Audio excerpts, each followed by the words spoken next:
पूरी रात्रि ध्यान बन सकती है अगर थोड़ा सा शरीर के साथ समझ का उपयोग किया जाए। अगर रात्रि पेट में भोजन पड़ा है तो रात्रि ध्यान नहीं बन सकती, निद्रा ही रह जाएगी। निद्रा भी उखड़ी उखड़ी, गहरी नहीं। आदमी 60 साल जिए तो 20 साल सोता है। 20 साल बड़ा लंबा वक्त है। और हम सारे लोग कहते सुने पा जाते हैं कब करें ध्यान, समय नहीं है। महावीर कहते हैं ये 20 साल ध्यान में बदले जा सकते हैं। ये जो रात्रि की निद्रा है, जब आप कुछ भी नहीं कर सकते तब ध्यान किया जा सकता है। ध्यान श्रम नहीं है, ध्यान विश्राम है। इसलिए ध्यान का नींद से बड़ा गहरा संबंध है और नींद ध्यान में रूपांतरित हो जाती है।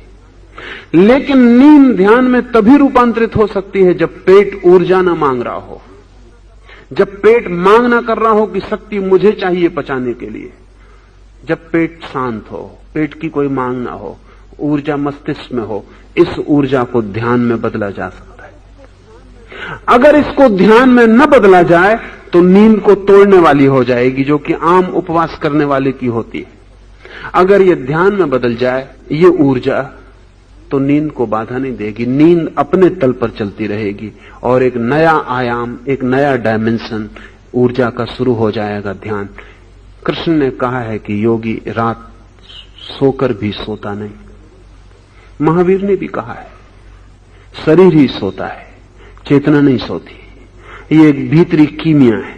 अब इस कीमिया के 3 हिस्से हुए।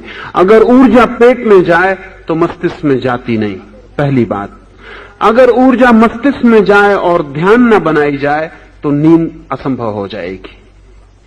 इसलिए तीसरी बात, ऊर्जा पेट में ना जाए, मस्तिष्क में जाए और मस्तिष्क में ध्यान की यात्रा पर निकल जाए तो मस्तिष्क सो सकेगा और ऊर्जा ध्यान बन जाएगी। इसलिए योगी रात में सोता नहीं।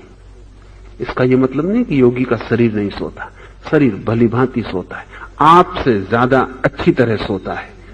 शायद योगी ही इस अर्थ में ठीक से सोता है, लेकिन फिर भी सोता नहीं, भीतर कोई जागता रहता है। वो जो ऊर्जा पेट के काम नहीं आ रही है, वो जो ऊर्जा मस्तिष्क के काम नहीं आ रही है, वही ऊर्जा बूंद बूंद ध्यान में टपकती रहती और भीतर एक ज्योति जागरण की जगनी शुरू हो जाती। रात्रि से ज्यादा सम्यक अवसर ध्यान के लिए दूसरा नहीं है। इसलिए महावीर ने कहा कि रात्रि भोजन नहीं।